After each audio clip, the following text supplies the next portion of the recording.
ಸಂಸಾರ ಅನ್ನೋದು ಗಂಡ ಹೆಂಡತಿಗಿಬ್ಬರಿಗೂ ಸೇರಿದ ವಿಷಯ. ನಿನ್ನ ಹಠಕ್ಕೆ ಅವಳನ್ನ ಬಲಿ ಮಾಡಬೇಡ. ಅವಳಿಗೂ ಆಸೆ ಆಕಾಂಕ್ಷೆಗಳಿರುತ್ತೆ.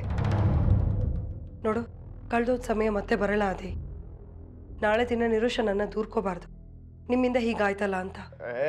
ಏನಿಲ್ಲ, ಬರೀ ನಗದಲ್ಲ, ಹೇಳು ಕೇಳಮ್ಮ. ದಯವಿಟ್ಟು ನನ್ನ ಹೆಸರು ತಗೋಬೇಡಿ ಅತ್ತೆ. ನನ್ಗೆ ಹೇಗಿದ್ರು ಸರಿನೇ. ಕೇಳ್ದ? ನೋಡು, ಅವಳೆಷ್ಟು ಒಳ್ಳೆ ಹುಡುಗಿ ಅಂತ. ಅವಳ ಕಣ್ಣಲ್ಲೇ ನೀರು ಹಾಕ್ಸ್ತೇ ನೀನು. ಐತಿಲ್ಲಮ್ಮ, ಕರೆಕ್ಟಾಗಿ ನೋಡು. ಈ ಸಂಪತ್ತಿಗೆನ ಅವಳು ಈ ಮನೆ ಸೊಸೆ ಕರ್ಕೊಂಡು ಬಂದಿರೋದು? ಅಯ್ಯೋ, ಸೊಸೆ ಆಗಿದ್ದಾಳಲ್ಲಮ್ಮ. ಏನಾಗಿದ್ದಾಳೆ? ನಿನಗೆ ಹೆಂಡತಿ ಆದ್ರೆ ತಾನೆ ನನಗೆ ಸೊಸೆ ಆಗೋದು. ನಿನಗೆ ಹೆಂಡತಿ ಆಗಿಲ್ಲ ಅಂತ ಅಂದಮೇಲೆ ನನಗೆಲ್ಲಿಂದನೋ ಅವಳು ಸೊಸೆ ಆಗ್ತಾಳೆ?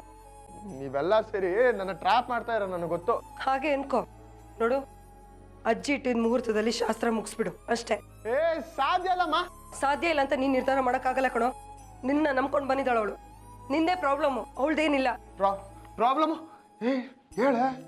ಹೌದು, ನಾವು ಹೀಗಿದ್ದೀವಿ ಅಂದ್ರೆ ಪ್ರಾಬ್ಲಮ್ ಇದೆ ಅಂತಾನೆ ಅನ್ಕೊಳ್ಳೋದು. ಹೇಳದ್ರಲ್ಲ, ಶಾಸ್ತ್ರ ಆಗ್ಲಿ ಬಿಡು. ಯಾರೋ ಏನೋ ಅನ್ಕೊಂತಾರಂತ ನಾನ್ ಬದುಕಕ್ಕಾಗಲ್ಲ. ಮದ್ವೆ ಆಗಿದ್ದೀವಿ, ಈ ಮನೇಲೇ ಇದ್ದೀವಿ. ಶಾಸ್ತ್ರ ಅಲ್ಲ ಆಗ್ಬೇಕು ಇಲ್ಲ ಆಗ್ಬೇಕು ಅಂತ ಹೇಳ್ಬೇಡ. ಹೋಗ್ಲಿ, ಈ ಮನೆ ನಿಂದಲ್ಲ ಅಂತಾನೆ ಅನ್ಕೊಂಬಿಡು. ಏನೇ ನೀನು, ಯಾಕೆ ಅಷ್ಟೊಂದು ಅರ್ತಾರ ನಿಂಗೆ? ನೋಡಿದ್ರತ್ತೆ, ಕೊನೆಗೂ ನನ್ ಮೇಲೆ ಬಂತು. ನೋಡಾದಿ, ಒಬ್ಳು ಹೆಣ್ಣಾದವಳು ಒಂದ್ ಸಂಸಾರನ ನಡ್ಸಕ್ ನೋಡ್ತಾಳೆ, ನಿಲ್ಸಕ್ ನೋಡ್ತಾಳೆ ಅಂತ ಅಪವಾದ ನನ್ ಮೇಲೆ ಬರೋದಾದ್ರೆ ಹೌದು ಕಣ, ನನ್ಗೆ ಅವಸರನೇ, ಹಾಗೆ ಅನ್ಕೋ.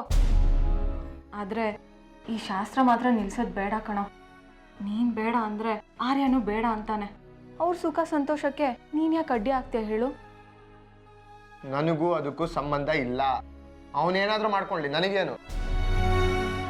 ಆದ್ರೆ ಈ ಶಾಸ್ತ್ರ ಇಬ್ರಿಗೂ ಆಗ್ಬೇಕಂತ ಗೊತ್ತು ಮಾಡಿರತ್ ಕಣೋ. ನೀನ್ ಬೇಡ ಅಂದ್ರೆ ಅವ್ರಿಗೂ ಉತ್ಸಾಹ ಸಂಭ್ರಮ ಏನು ಇರಲ್ಲ. ಅದಕ್ಕೆ ನಾನೇನು ಮಾಡಕ್ಕಾಗಲ್ಲ. ಆದ್ರೆ ಈ ಶಾಸ್ತ್ರ ಇಬ್ರಿಗೂ ಆಗ್ಬೇಕಂತ ಗೊತ್ತು ಮಾಡಿರತ್ ಕಣೋ.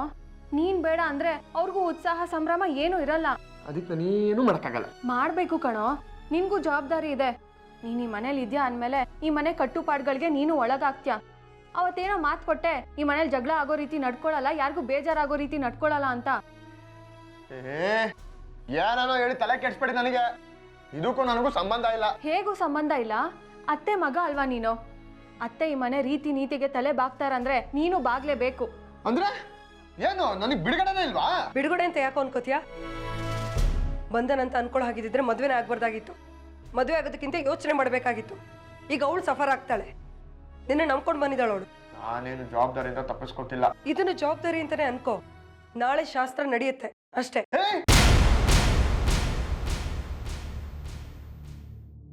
ಮದುವೆಗೂ ಹೀಗೆ ಒಪ್ಸಿದ್ರಿ, ಇದಕ್ಕೂ ಹೀಗೆ ಒಪ್ಸ್ತಾ ಇದ್ದೀರಲ್ಲ.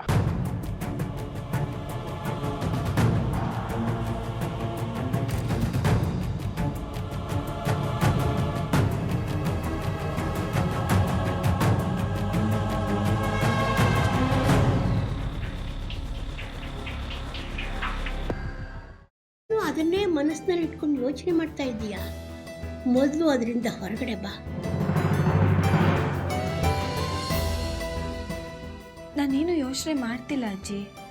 ನಿನ್ನ ಚಿಕ್ಕ ಮಗುವಿಂದ ನೋಡ್ತಾ ಇದ್ದೀನಿ. ಯಾವುದಾದ್ರೂ ಯೋಚನೆಯಿಂದ ಹೊರಗಡೆ ಬಂದೆ ಅಂತ ನೀನು ಮಾತು ಹೇಳಿದ್ರು ನಿನ್ನ ಮನಸ್ಸೆಲ್ಲ ಅದರಲ್ಲೇ ಇರುತ್ತೆ. ಅದಿತಿ, ಯಾವುದ್ರ ಬಗ್ಗೆ ಯೋಚನೆ ಮಾಡ್ತಿದ್ಯಾ? ಶ್ರೀಚಕ್ರ ನಮ್ಮ ಕೈವಶವಾದ್ರೆ ಇಡೀ ಜಗತ್ತೇ ನಮ್ಮ ಪಾಳೆ ಪಟ್ಟೆ.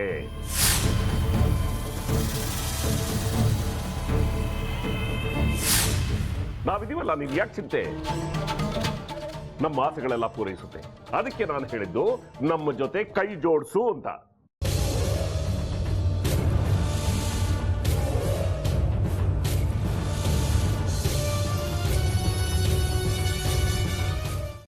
ವೆಜ್ ಖಾರ ಬಾತ್ ಮಾಡುವ ವಿಧಾನ: ಒಂದು ಬಾಣಲಿಗೆ ತುಪ್ಪ, ಸಾಸಿವೆ, ಕಡಲೆಬೇಳೆ, ಉದ್ದಿನಬೇಳೆ, ಗೋಡಂಬಿ ಹಾಕಿ ಹುರಿದು ಕರಿಬೇವು, ಬಾಡಿಗೆ ಮೆಣಸಿನಕಾಯಿ, ಕ್ಯಾರೆಟ್, ಬಟಾಣಿ, ಟೊಮ್ಯಾಟೊ, ಕಲ್ಲುಪ್ಪು, ಬೆಲ್ಲ, ಬಿಸಿಬೇಳೆ ಬಾತ್ ಪುಡಿ, ಅರಿಶಿನ, ರವೆಯ 3 ಅಳತೆಯಷ್ಟು ನೀರು ಹಾಕಿ ಚೆನ್ನಾಗಿ ಕುದಿ ಬಂದ ಮೇಲೆ ಹುರಿದ ಬನ್ಸಿ ರವೆ ಹಾಕಿ ಕಲಸಿ.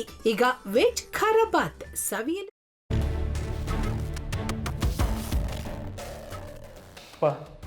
ಇಷ್ಟೋ ತನಕ ಡೆಲಿವರಿ ಆಗಿಲ್ಲ ಅಂದರೆ ಅಕ್ಕಂಗೆ ಏನಾದರೂ ಪ್ರಾಬ್ಲಮ್ ಇರ್ಬೋದಾ? ಆ ಥರ ಏನಾದರೂ ಇದ್ದರೆ ಡಾಕ್ಟ್ರು ಬಂದು ಹೇಳ್ತಿರ್ಲಿಲ್ವ ರವಿ?